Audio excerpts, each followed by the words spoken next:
Eles se dedicavam ao ensino dos apóstolos e à comunhão, ao partir do pão e às orações. Todos estavam cheios de temor e muitas maravilhas e sinais eram feitos pelos apóstolos. Os que criam mantinham-se unidos e tinham tudo em comum. Vendendo suas propriedades e bens, distribuíam a cada um conforme a sua necessidade. Todos os dias continuavam a reunir-se no pátio do templo, partiam o pão em casa e juntos participavam das refeições com alegria e sinceridade de coração, louvando a Deus e tendo a simpatia de todo o povo. E o Senhor lhes acrescentava diariamente os que iam sendo salvos. Amém, queridos? Glória a Deus. Então, estamos aqui. O Evangelho e seus frutos. Fomos ministrados por essa palavra agora de onde nós estávamos, né? Mortos em pecados e delitos. E um dia, essa notícia ruim na qual nós vivíamos, o Senhor nos alegrou trazendo boas novas de salvação, nos dando a oportunidade de ser reconciliado com o Pai por meio de Jesus Cristo. E agora, queridos, que nós entendemos que esse Evangelho nos alcançou, que gerou em nossa vida arrependimento, ele também tem que fazer uma coisa muito importante em nossa vida, que se chama transformação. Né? Por quê? Porque esse Evangelho ele tem o poder de fazer isso. Né? Porque foi o próprio Cristo que foi entregue por nós. Então, se nós recebemos essa palavra, nos arrependemos, agora a nossa vida precisa dar frutos, e a gente vai percorrer um pouquinho aqui, e eu queria deixar essa reflexão para você, tanto quanto para mim, e te perguntar aí, você tem uma vida rendida a Cristo? Se você tem fruto na sua vida. Porque se o Evangelho tem seus frutos, os frutos de uma vida rendida a Cristo, por meio da palavra, nós precisamos refletir e julgar a nós mesmos se nós estamos tendo esses frutos em nossa vida.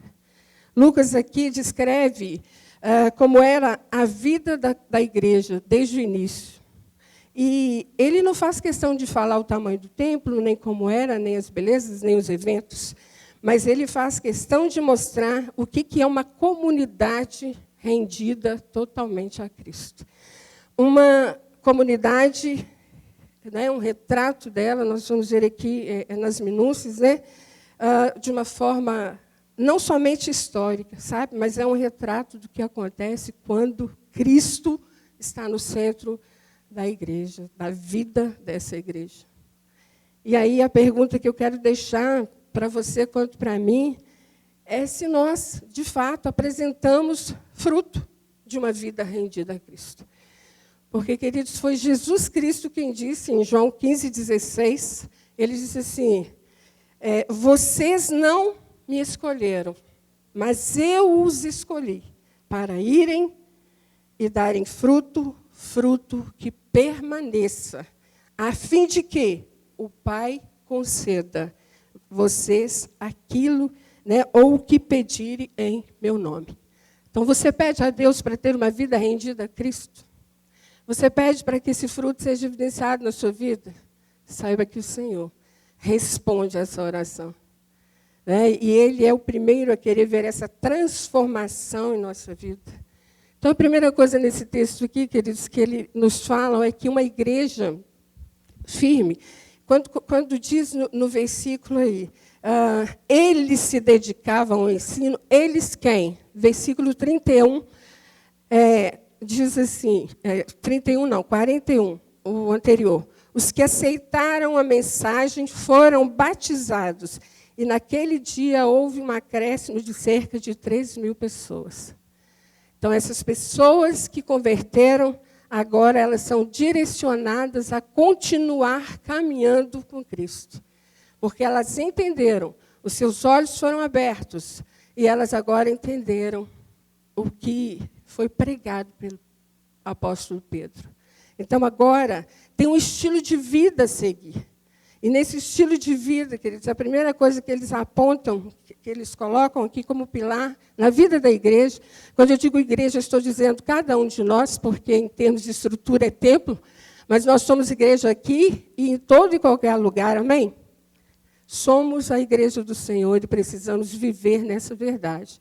A primeira coisa é que há uma igreja firme na doutrina, né, na palavra. Fala assim, eles se dedicavam ao ensino dos apóstolos.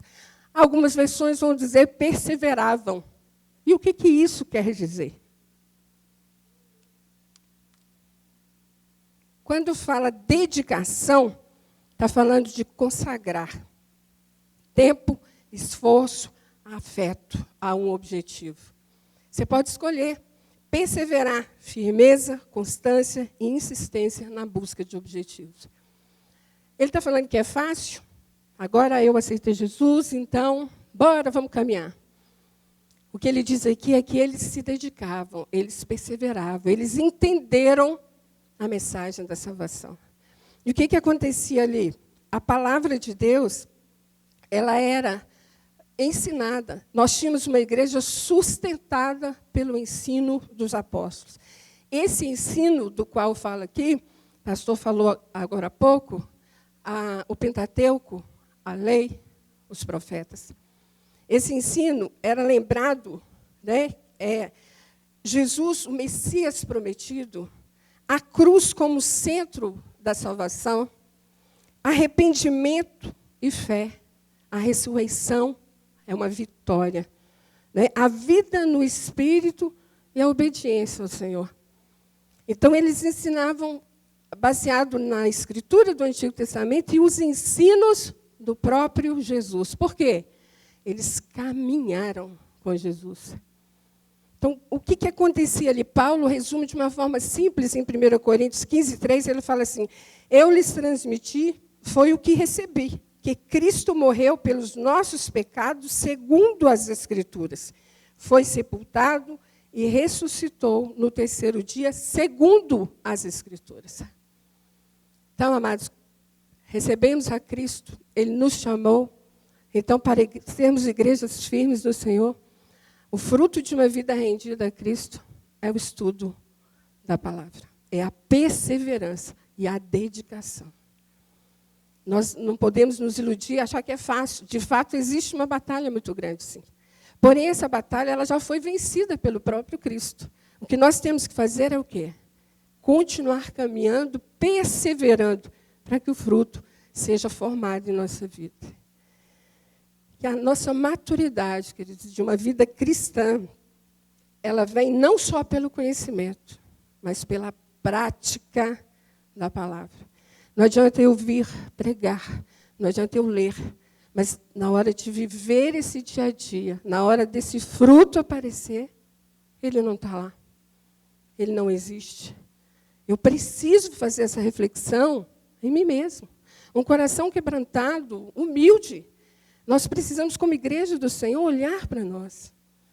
Vivemos num tempo muito atribulado, com muita informação, com muita dificuldade de relacionamento, com muita gente disposta a brigar. E o que vai nos fortalecer, nos fazer dar esse fruto, é a perseverança no conhecimento da palavra de Deus. E essa igreja tinha, eles se dedicavam lá. Outra coisa que eles se dedicavam, e a gente vê, é uma igreja unida em comunhão. Porque logo em seguida, no próprio versículo 42, vai dizer, e a comunhão. Comunhão aqui não é apenas estar juntos, não é apenas vir e estar no culto, mas é viver em família espiritual. É entender essa verdade. Você tem sua família, e aqui a extensão da sua família na espiritualidade. Então, essa igreja mostra claramente isso. E o termo grego para koinonia, comunhão, é koinonia. Koinonia, comunhão, a mesma coisa. Em toda a Bíblia, você vai ver que esse termo, ele não está se referindo, não é a eventos, ele está se referindo a pessoas. Então, olha só como a Bíblia nos ensina. Todo o Novo Testamento, a partir daqui, vai nos dar um ensino de como aplicar essa comunhão em nossas vidas, na vida prática. Não só na reunião do culto, mas na sua vida do dia a dia. E a palavra nos ensina que nós devemos dedicar-se uns aos outros. Outra coisa da comunhão, considerar os outros superiores a si mesmo. Em outro momento, em outra carta, diz considerar uns aos outros. Suportar uns aos outros. E esse suportar, queridos, não é suportar te tolerando, não. É suportar dando suporte. Na sua fraqueza, na sua necessidade. Seja lá onde for que precisar, eu e você podemos ser esses agentes que têm fruto, sabe? Fruto na palavra, fruto de comunhão, e a gente pode dar suporte àquele que precisa. Outra coisa é ser bondosos e compassivos, né? Uns para com os outros. Servir uns aos outros, né? Servir. De que maneira eu posso servir a você? Isso é fruto da comunhão, de uma vida, uma família que caminha na mesma espiritualidade, entendendo a profundidade da palavra, de uma vida transformada, um caminhar contínuo. Né? Outra coisa, o próprio Pedro diz, amem-se sinceramente uns aos outros. Mas Jesus disse em João assim, amem-se uns aos outros como eu os amei. Então, comunhão, queridos, é isso. Você consegue perceber isso na sua vida? Você consegue ver você se dedicando a alguém, servindo a alguém, considerando alguém? Você consegue amar, lembrando que amar não é só um sentimento, ele é atitude de amor. A nossa natureza pecaminosa, ela realmente é brava. Ela quer nos prender, como o pastor diz aqui, há muitos lixos, há traumas, há dificuldades. Mas Cristo, por meio do seu sangue, ele faz essa transformação e o Espírito Santo de Deus trabalha isso em nós. E esse lixo, ele vai dando lugar àquelas virtudes que a palavra de Deus nos ensina. Aquela obra da carne que tanto escraviza, agora, ela pode também ser trabalhada por meio do Espírito Santo, tendo fruto de paz, de amor, de alegria, de bondade, de longanimidade.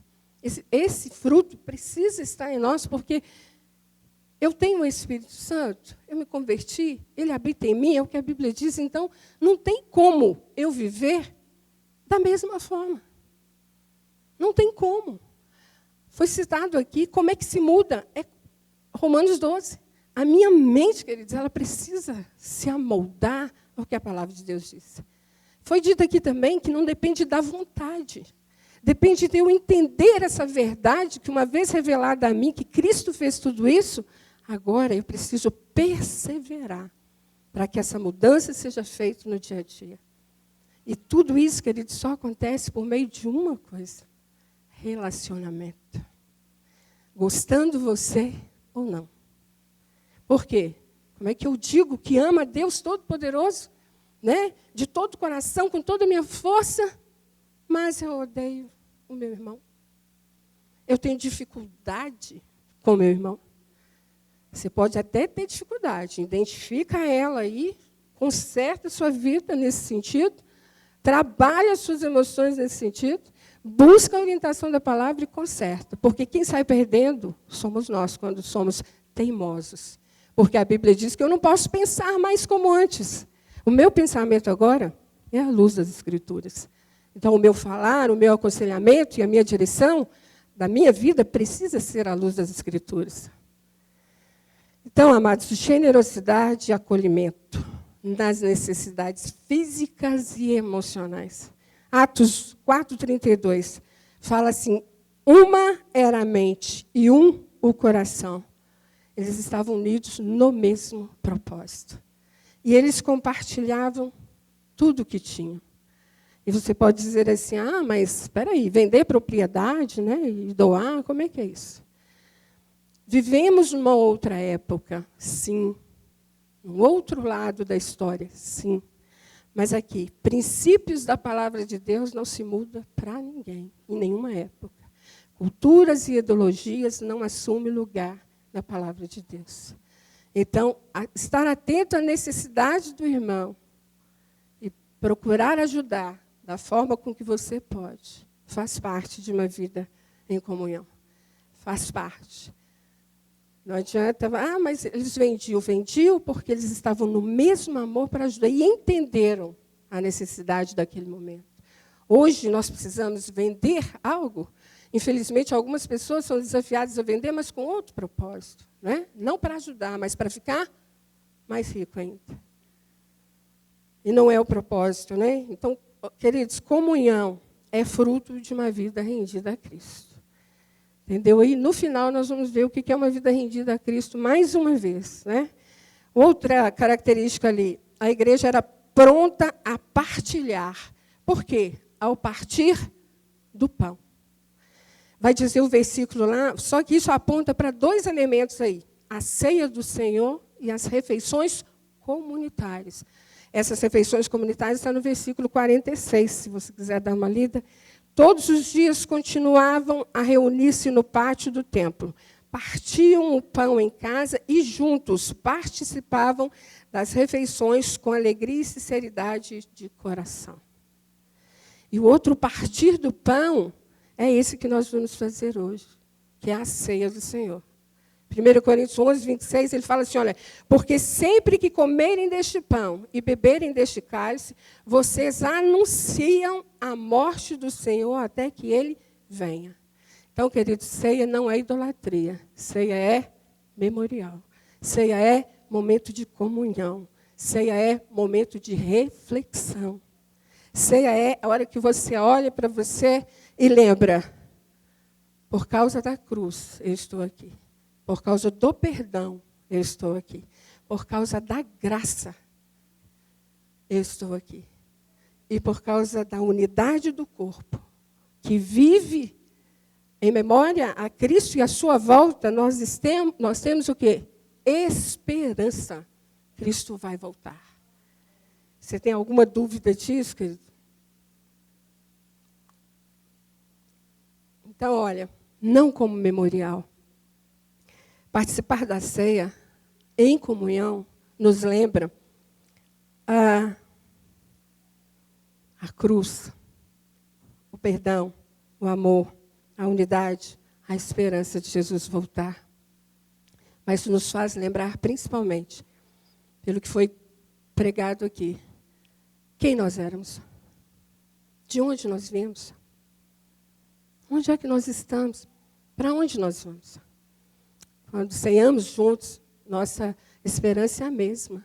Nós levantamos o cálice, comemos do pão e anunciamos, Jesus Cristo vai voltar. E eu aguardo ansiosamente essa volta. Isso precisa, queridos, estar ardente ao meu coração. Porque faz parte de uma vida que é rendida a Cristo. O partir o pão, o comer em comunidade, estar junto, alimentando, se reunindo, fazendo lanche, tomando café, estando aqui de tempo em tempo, a igreja toda aqui, fora, você se reúne, faz um café, as irmãs visitam. Isso é comunhão, né? É o partir do pão. Então, que, de fato, isso fique evidente na minha vida e na sua. Né? Porque o partir do pão, seja juntos em comunidade, seja na hora da ceia, que também é em comunidade, faz parte de uma vida rendida a Cristo. Outra coisa que essa igreja tem, um ponto importante, que é, e as orações, que está no versículo 42 também. E aqui não era oração ocasional, era vida de oração. Em todo o tempo, lá no capítulo 1, de 1 a 14, fala que todos eles se reuniam sempre em oração.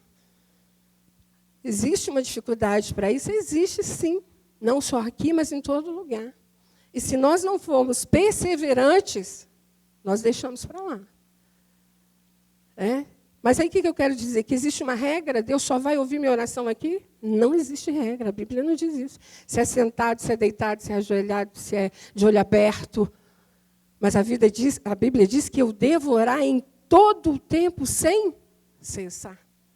Em todo o tempo eu preciso ter uma vida de oração. Por quê? Dependência de Deus, queridos. Quando oramos, nós sabemos, nós nos lembramos de onde viemos, de quem nós dependemos, como resolver, como ter forças para continuar, como sair de tal situação, né? Como ajudar. A oração vai gerar a intimidade de que a gente precisa com Deus. É ela que nos aproxima. É falar com Deus, é parar para ouvi-lo. Gera em nós também quebrantamento. E a oração tem que haver, queridos, perseverança. E aqui, a gente não mede a oração de ninguém. É você e o Senhor. Um ora muito, outro ora pouco, um ora 2 horas, outro ora 1, outro ora vira, outro acorda de madrugada, o outro de manhã. Queridos, é o seu jeito? Amém. O que a gente precisa entender? É que em todo tempo eu preciso desenvolver a minha vida de oração. Porque é a única forma que eu tenho para falar com Deus. O Deus que me chamou, que me salvou. É a única forma que eu tenho. Ele pode falar comigo de várias formas, né? Da forma com que Ele quiser, Ele continua sendo Deus poderoso. Por meio da sua palavra, por meio de um cântico, por meio da vida de um irmão, no compartilhar, na comunhão, o Senhor fala conosco. Mas nós temos vida de oração, e essa vida de oração, ela tem resultado. Se você não experimentou, experimente. Se você já faz, continue. Se você pode, intensifique. Porque é para mim e é para você. A promessa é para todos aqueles que creem. O resultado é fortalecimento da nossa fé. É também direcionamento para situações que nós precisamos resolver. E é também cura. Né? Cura, salvação. É contentamento. A oração gera tudo isso na nossa vida. E aí, queridos, é aquilo que Jesus falou. Está pesado? Está sobrecarregado? Vinde a mim. Porque o meu fardo é leve, suave. Né? Ele nos fortalece para continuarmos perseverando nessa caminhada, porque nós não estamos mais na perdição. Né? Não estamos mais na condenação. Nós agora somos livres para andar em eternidade de vida. E isso precisa. O Senhor poderia fazer diferente? Poderia, mas Ele decidiu ser por meio da minha vida e da sua, que Cristo seja visto. Que esse fruto de quem converteu seja visto para aqueles que ainda não converteram. E para fortalecer aqueles que já caminham com você na caminhada. Então, amado, uma igreja que ora, ela é instrumento nas mãos de Deus. Você quer ser instrumento nas mãos de Deus aí? Às vezes a gente quer assim, o Senhor me usa, né? Me usa. Está pronto, o Senhor faz tudo isso por meio da nossa vida. Mas será que nós estamos sendo dedicados, perseverando? Não é uma troca, queridos, é graça. Deus faz. E é porque Ele fez que eu dou uma resposta a Ele, daquele que foi encontrado nesse amor e nessa salvação. Outra coisa muito importante que me fez refletir mais ainda um pouco nesse texto é que todos estavam cheios de temor. Uma igreja cheia de temor e poder. O temor aqui não é medo, é reverência. Uma consciência, queridos, sabe? Uma certeza de que Deus está aqui. E a pergunta que eu fiz para mim e eu faço para vocês. Como é que tem sido você estar no culto? O pastor falou agora há pouco, que ele falou, minha mente foge. E eu brigo, mas por que eu quero trazer ela de volta? Eu luto para voltar para a oração. Porque eu estou diante de Deus. Entende que não é fácil, mas que é possível? Porque é perseverança, é dedicação. A questão é como é que a gente está vindo para os cultos. Porque sem reverência é rotina. Hoje é quinta, deixa eu ir no culto. Hoje é domingo, hoje é de manhã, como é que é? Mas o meu culto, que é presente na minha vida, quando eu saio da minha casa, que eu vou encontrar com os meus irmãos em comunhão para ouvir a palavra, tem reverência? Será que eu tenho essa consciência de que, embora eu não veja, não toque, mas que Deus está presente aqui? Porque a gente quer a manifestação da sua presença, amém? A gente quer poder até, se possível, tocar. Mas será que cada um de nós, quando viemos prestar esse culto a Ele, nós o reverenciamos? Ou a gente está esperando que o outro que prega, que o outro que faz, possa mover de alguma forma? Não vai acontecer. Porque o culto começa em nós, reverenciando a presença de Deus. E aí sim, se Ele se agrada de nós, o que Ele faz? Ele manifesta a sua presença de uma forma que a gente pode perceber um pouco mais. Não que Ele não esteja aqui, entende, amados? Creio perfeitamente na presença de Deus. Mas, às vezes, o Senhor nos agracia com uma onda assim, sabe, perceptível no teu espírito, com a presença do Espírito Santo te tocando e falando, estou aqui. Estou aqui. E aí isso me chama a atenção, queridos, porque eu sou responsável pelo meu culto ao Senhor. Porque a minha mente também quer vaguear. Quando eu vou orar, minha mente quer pensar que eu tenho aquilo, tenho que fazer aquilo, aquilo outro. Ela quer também. Quando chega no culto, não é diferente, não. Estou ouvindo e daí, volta, Senhor, a minha oração é mantenha a minha mente cativa. O que o Senhor está falando comigo por meio da sua mensagem, quem está pregando? Porque senão, queridos, é rotina. É só o hábito, né, da religiosidade. E aí tudo bem, a religiosidade faz parte, mas o legalismo não. Né? Então, uma igreja temente ao Senhor. Uma igreja que sabe que precisa reverenciar a Deus pela beleza da sua santidade. Por tua grandeza, por tua soberania, por tua bondade, por tua fidelidade, por tua justiça, por tua longanimidade. Eu preciso ter essa expectativa que é dentro do meu coração. Aí você diz, mas o nosso coração é enganoso, fato. Mas a promessa era o quê? Que o coração de pedra seria removido e agora nós temos um coração de carne. Agora o Espírito Santo é que precisa imperar em nossa vida. E não mais um coração de pedra. Entende por que não dá mais para ouvir esse cochicho? É enganoso, tá? Mas e agora? Perseverança, queridos, dedicação. Não é fácil, não é só para um, ou para, não é fácil, é para ninguém. Por quê? Não é? O Senhor não nos igualou, não arretou. O caminho não é para todos. O Senhor tem filho predileto, preferido? Vocês acreditam que tem? Biblicamente, não. Então, se o caminho é reto, aplanado para todos nós, reverência ao Senhor. Fruto de uma vida rendida a Cristo. Sentou, o outro está lá. O outro é o outro, querido. É você. É você dando seu culto. Já pensou que cada um de nós pararmos e falar como é que eu estou cultuando o Senhor nessa manhã? Aí vem um pensamento, uma situação que te distrai, você volta. Não. Aí um faz, o outro faz, o outro faz. O que acontece?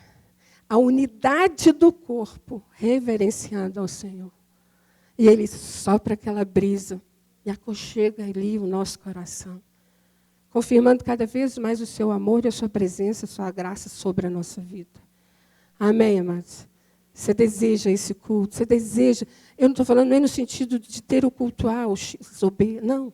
Você deseja estar reverenciando o Senhor nesse culto, na unidade do corpo. E receber essa maravilha, esse toque da presença de Deus. Essa igreja aqui, queridos, que começou lá, experimentou isso. Tanto que eles falam de alegria, sinceridade, unidade, né, completa.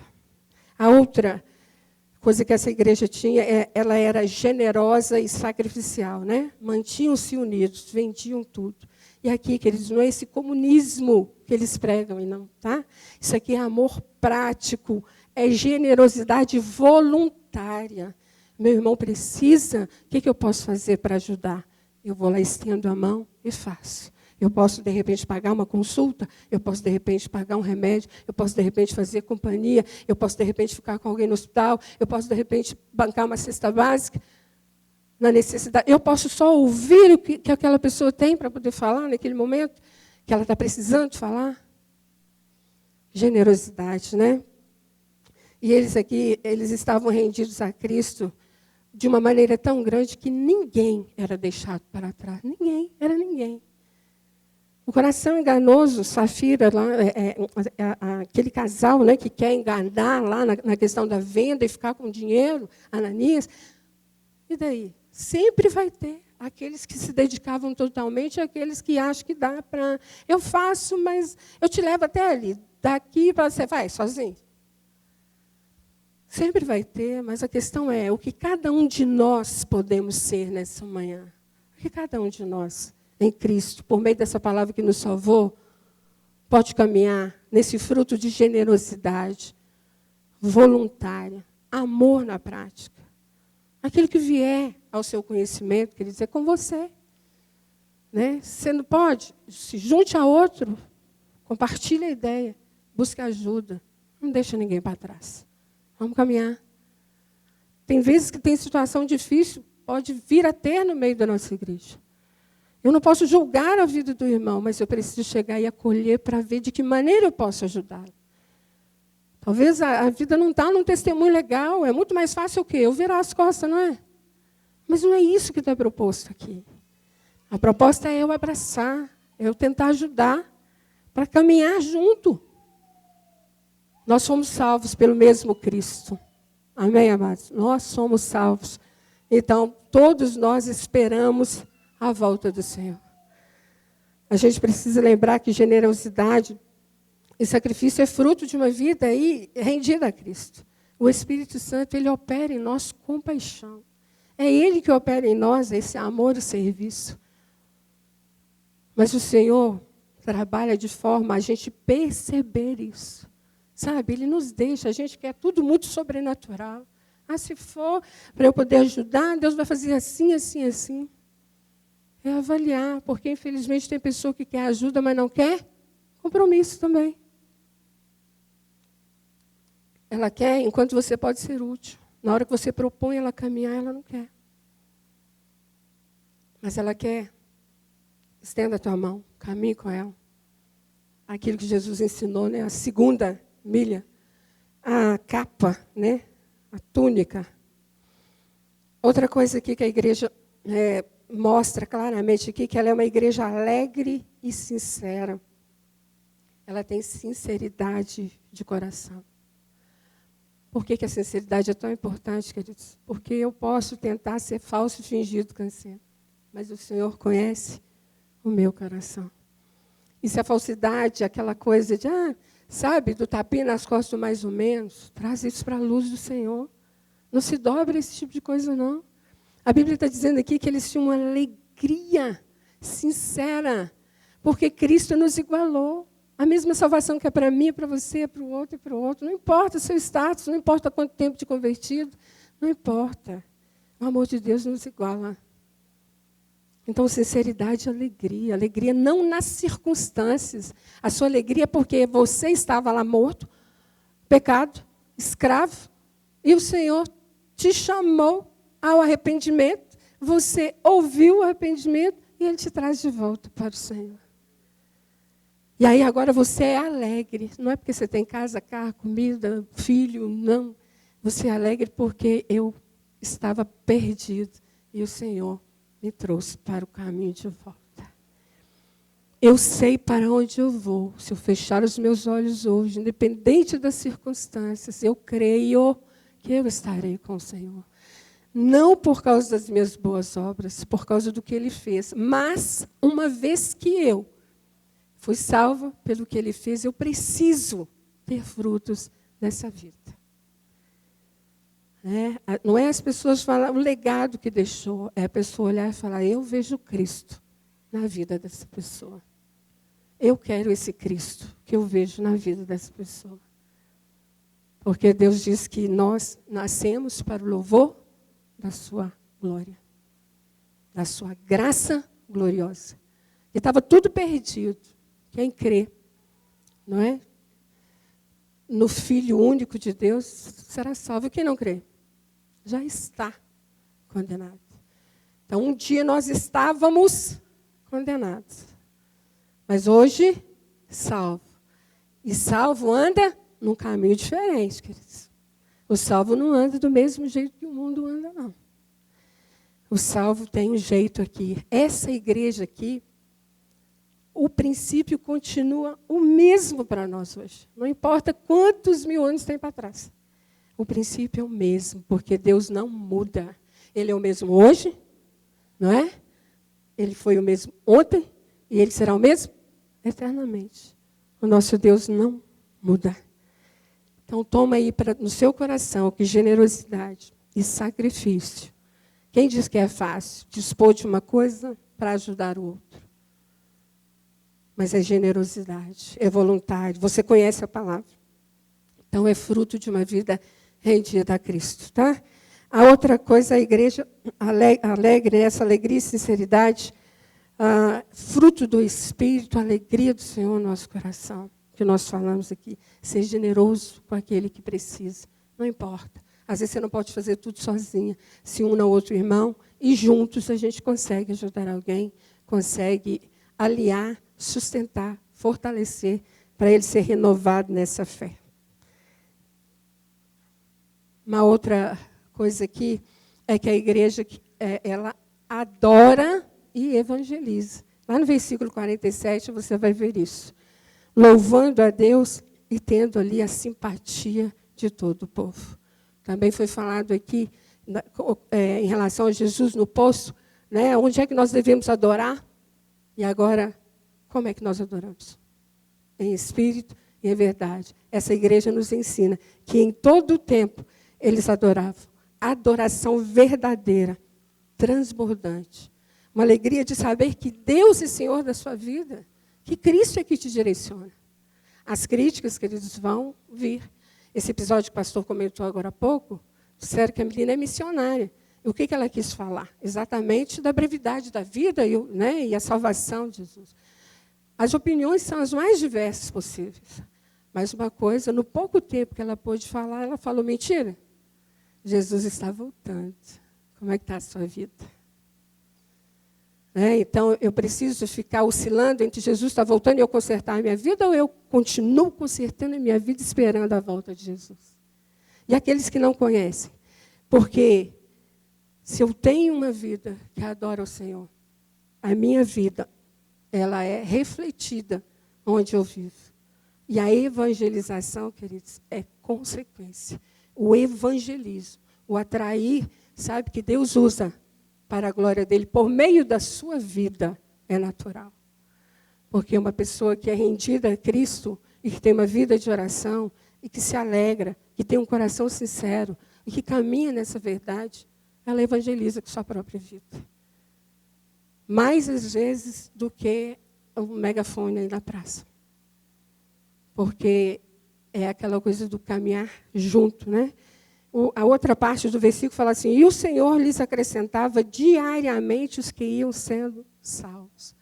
1 Coríntios 3:6, eu plantei, Apolo regou, mas Deus deu o crescimento.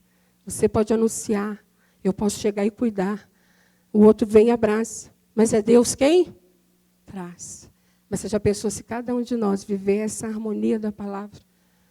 E Deus olhar para nós e falar, olha, ali tem pessoas com coração sincero, alegre, generoso, disposto a acolher almas que eu vou enviar, sim. Ah, foi eu que ganhei alma, o outro que ganhou alma. Não, queridos, foi Deus quem enviou. E nós só vamos cuidar. Porque um dia nós somos cuidados, um dia nós nascemos e crescemos, e os que chegarem também vão ter essa acolhida aqui. Por quê? Porque cada um de nós temos aí um coração arrependido, rendido ao Senhor. Amém, amados? Ninguém ganha ninguém. É o Senhor quem traz. Agora, nós testemunhamos o que Ele já fez em nossa vida. Nós abraçamos, nós caminhamos juntos. E Cristo pode ser visto em nossa vida. E aqui, para andarmos alinhados com a palavra com total humildade e obediência. Deus tem prazer. Você acredita nisso, querido? Você acredita que Deus tem prazer de enviar para esse tempo para a comunidade, irmão, para a vida de cada um de nós, mais pessoas para a salvação. Eu acredito de verdade que Deus tem esse prazer. Mas lembre de uma coisa, a responsabilidade não é do pastor, a responsabilidade é minha, é sua, é do outro, e do outro, e do outro. Eu posso não gostar de um monte de coisa. Eu posso não concordar com um monte de coisa. É lícito, tudo bem. Mas isso não é regra para a minha vida caminhar e dar fruto de rendição. Porque Cristo é Senhor da minha vida. Se Ele é Senhor da sua vida, amados, precisa ter fruto de rendição. Hein? Efésios 3, do 20 ao 21, diz assim, ó, aquele que é capaz de fazer infinitamente mais do que tudo o que pedimos ou pensamos, de acordo com o seu poder que atua em nós. A Ele seja a glória na igreja e em Cristo Jesus por todas as gerações, para todo sempre. Amém. Não tem impossível para o Senhor. Se o nosso coração estiver aberto, obediente, maduro, perseverando, dedicando ao ensino da palavra, à comunhão, ao partir do pão, às orações, Deus tem prazer de encaminhar para a nossa humilde comunidade mais pessoas. É o propósito da igreja. Né? A cada uma o Senhor vai dar o crescimento. Um está plantando, enorme, não sei quanto, outro está regando, menorzinho. Mas quem deu o crescimento não é enorme? Quem é que deu aqui? O mesmo Deus no propósito. Então, que cada um de nós faça a sua parte com zelo, com dedicação, com perseverança, com verdade, segundo a palavra propõe para nós. Porque isso aqui é um exemplo para nós. Essa igreja que nasce aqui, ela continua. E o final dela é só com a volta de Cristo, quando o reino será estabelecido por completo. Até lá, eu e você estamos aí nessa maratona. Estamos correndo. Não importa onde o outro está, importa que todos cheguemos lá. Amém? Então, glória a Deus. Agora eu vou falar, já que você tem fruto de uma vida rendida a Cristo, então o que é ser rendido? Rendição, então, significa submeter-se completamente à vontade de Deus, entregando o controle da própria vida, vontades e planos. Sua vida está rendida? Ou você ainda tenta fazer alguma coisa você mesmo na força do seu braço? Ou você procura dedicar-se ao Senhor em oração? É um ato de adoração, confiança e reconhecimento da soberania de Deus, permitindo que Ele guie as circunstâncias. Vida rendida a Cristo, queridos, é a entrega total a esse amor que um dia te alcançou. A essas boas novas que foram anunciadas aqui e que agora precisa ser vista. Nós participamos da primeira ministração, o Senhor nos alcançou. Precisamos agora também estar nessa segunda ministração. Porque aqueles que ouviam, quase 3.000 pessoas, a esses foram dada a oportunidade de conhecimento, de graça, de amor, né, de favor. Então está aí, os frutos de uma vida rendida a Cristo, fundamentada em 4 pilares. Qual que é mesmo? Consegue falar comigo aí? Palavra, o que mais? Comunhão, partir do pão e oração. Quando você está sustentado nesses 4 pilares, a sua vida tem como fruto aí temor e poder. Porque você também tem vida de adoração. Você também é generoso. Você também preocupa com a unidade do corpo. Né? E alegria e sinceridade. Salvação e crescimento. Sua vida está nesses 4 pilares? Então, olha para você. Você é que deve fazer a análise da sua vida cristã. Não sei quanto tempo você converteu. O que precisa melhorar? Qual fruto que, de repente, você já viu que tem, mas outro que você pode também amadurecer? Eu queria que você ficasse de pé para a gente orar. E, de verdade, você pedisse ao Senhor que restaurasse